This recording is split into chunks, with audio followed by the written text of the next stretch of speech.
afternoon. Welcome to the 2021 Trailblazers edition of How I Wrote the Song. I have joining me today two of the most accomplished creatives, not only in the gospel music community, but just amazing creatives in the music business.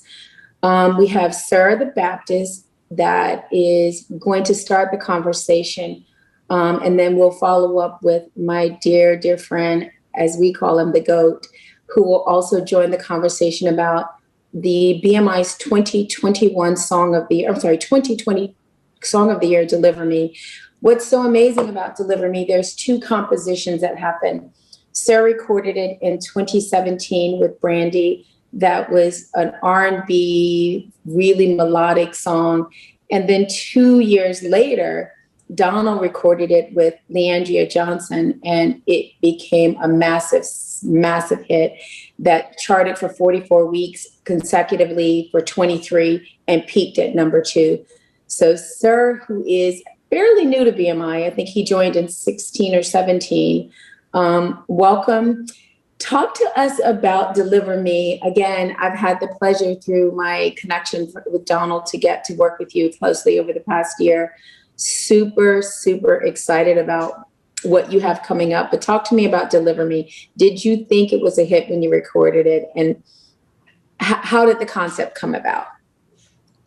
So writing Deliver Me, I wanted it to, so the whole premise of my music is to be a very honest Christian.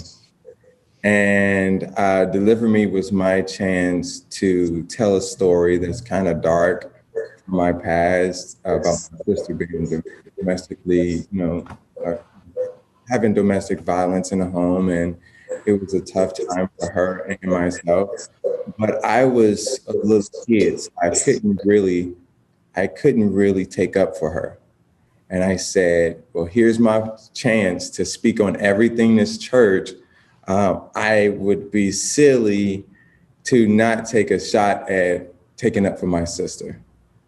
So I wrote a song called Deliver Me, and it starts off about my sister, but it goes into the relationship part where you don't even have to be a part of domestic violence or, violence to the person that you're dating in order to cause an impact that's very abusive. So I said, hey guys, we could possibly, be doing this violent act to them just verbally, or not knowing that the cool factor of hip hop, the cool factor of having all these girls and all that, and you know that you're beating her up in a way that can't heal. Mm-hmm, mm-hmm. So I wrote that, and then we reached out to Wendy and we got her to sing it, and we were super excited. And the song had been recorded maybe 4 or 5 times. It had been recorded 4 or 5 times with different artists, just finding the sound. And then once we found the sound, we went, okay, you know what? Let's develop this into something else. We went to Brandy and got her to sing it. But it had been recorded on tour, Lollapalooza, all of that before she even got it. Mm-hmm. She knew the song worked. We just couldn't convince the label to go gospel. Mm-hmm. And at that time I was with Atlantic Records, and they were like, we're not going gospel. This makes no sense, And I'm like, yo, it's really worth it. There's a lot of Christians in the world, and they would listen to gospel more often if it didn't sound like what's on the radio right now. So later, Donald takes it and says, I don't like what's on the radio right now. I don't like what's there now. So let me bring back that sound of original gospel. And Deliver Me had, every time we performed it, people would cry. Like Lollapalooza, Bonnaroo, like my niece would sing it, and everybody would cry. And it was a really staple piece in me touring for festivals and overseas for the first 2 years. Then it was like, Donald, take it. I just need you to take it and turn it into something, because they won't back it the way it needs to be backed. I love that. And then Donald, you know, what's so like remarkable and what all of us know makes you so genius. You heard it, you didn't commit initially, you wanted to live with it, and you knew that there had to be some repurpose of the song. Talk about that process. And again, a composition that was 2-3 years old, which for most people would be like, oh, why are we even dealing with the song that's that old? But King Donald takes it and makes it a massive hit. So talk about that, Donald. Well, you know, of course, I thought the song was brilliant. And not only did I think it was brilliant, I love the story that was there, but I wanted to expand the story a little bit more. So when he told me to do it, I said, let me think about it, let me live with it. And I wanted to expand the story a little more because I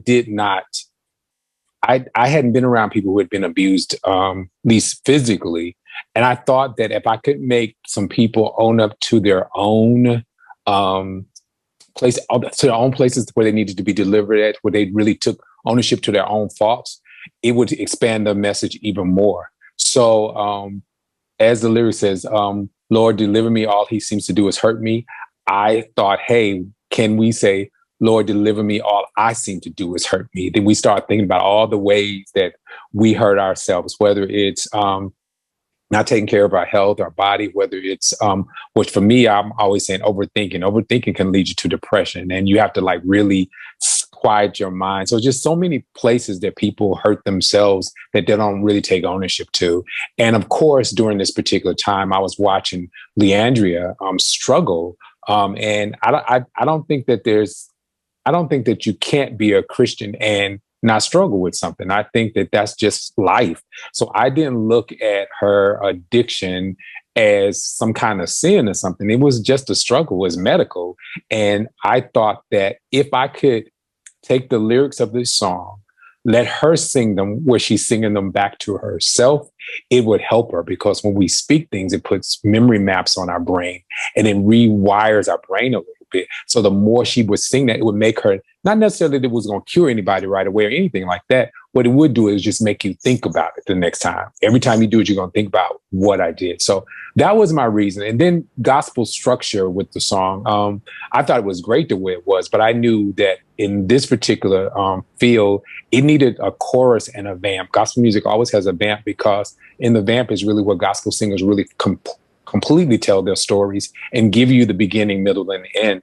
So I thought putting that chorus there would be great. And of course, if they don't know my album Goshen was really a retelling of the story of the Exodus, but in a more kind of social way and a more like today's way. So I said, you know, this is the perfect kind of title for the children of Egypt to leave. Children of Israel to leave Egypt, to be delivered from the bondage. So that's why I added the line, "This is my Exodus." And I think that that's a statement that whatever's been bounding you or holding you down, if you can just declare, "This is my Exodus," that's how you get out of it. That's kind of pretty much how I put it together.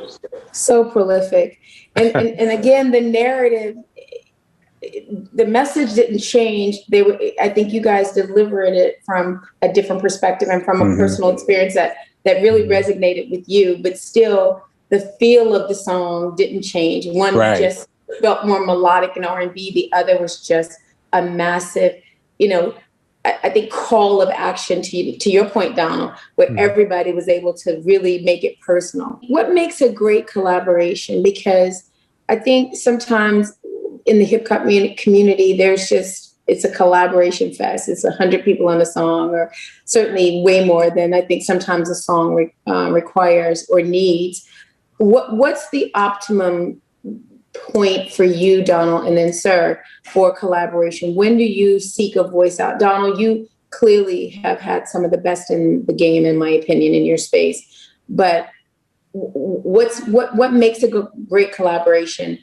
And have you had situations where you thought this was the right collaboration, which I doubt for you that's the case, Donald, and you're like, oh, maybe this wasn't the right voice for this particular composition?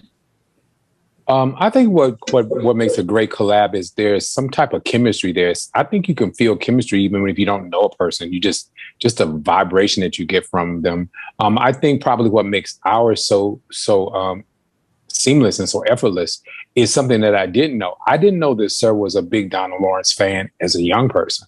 So the more I listened to, the more I dug through his beats and stuff, I started hearing me. I didn't hear it at first, and he would always say that. So I think that once I dug through some of the stuff, I started hearing things that reminded me of movements that I would like, or feelings that I would like, or changes that I would like.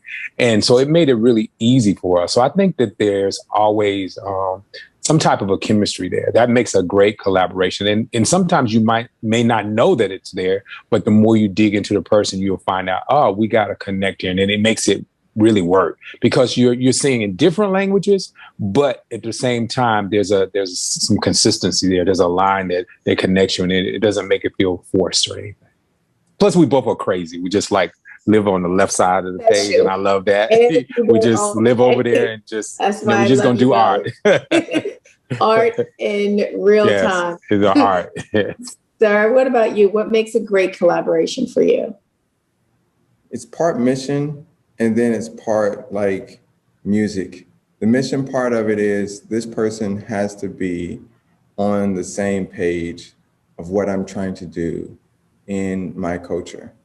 And if they're not, it doesn't matter how much money, it doesn't matter how many hits you have, if you don't represent what I think I would want my son to be proud of, and my dad to be proud of, and my family, my mom, and all that. If it's not, I'm not interested, and that's what it is.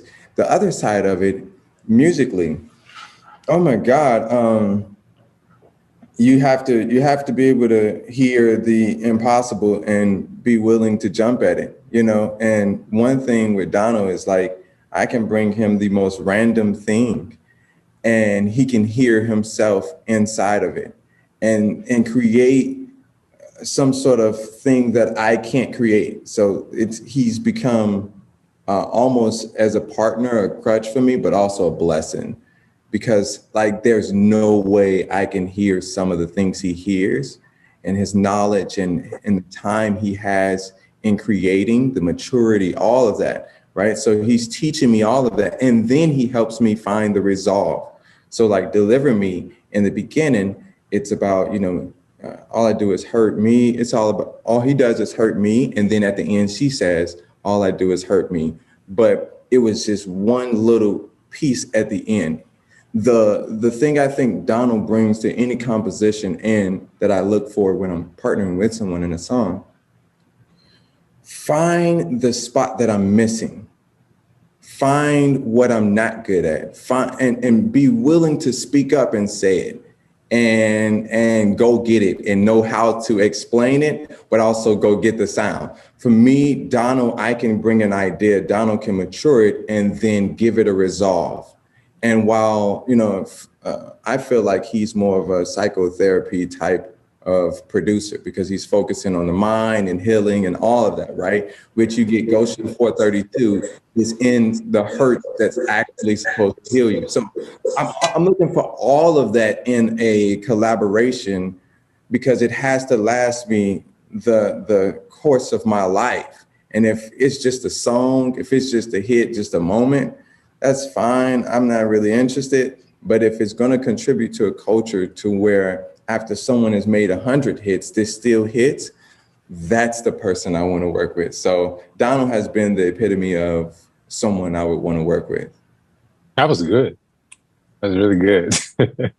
I do challenge Sir sometimes. I tell him that this is a great message, but what's the answer? Don't just leave them hanging. And that was kind of what I told him. I said, Deliver Me is there, but you left me with the story of her being hurt. Did she get healed? Like, what happened? What happened to her at the end? I said, you can't reach out to people and just leave them hanging in the hurt. You got to give them an answer. So I said, let's take this and turn it around and say, this is my exodus. I'm not going to be hurt by this anymore. This is my exodus. This is it. That was the resolve. So I'm always listening to his stuff. And with him, he's very opinionated. He knows what he's doing. He's very smart. So if you challenge anything, you got to come to him with a very intelligent resolve. If not, he's just not going to listen to you. But I usually do.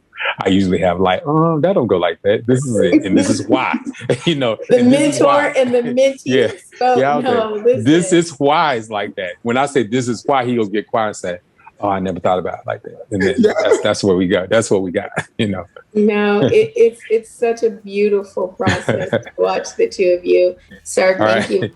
Thank you, Don. Bye, guys. All right, goodbye.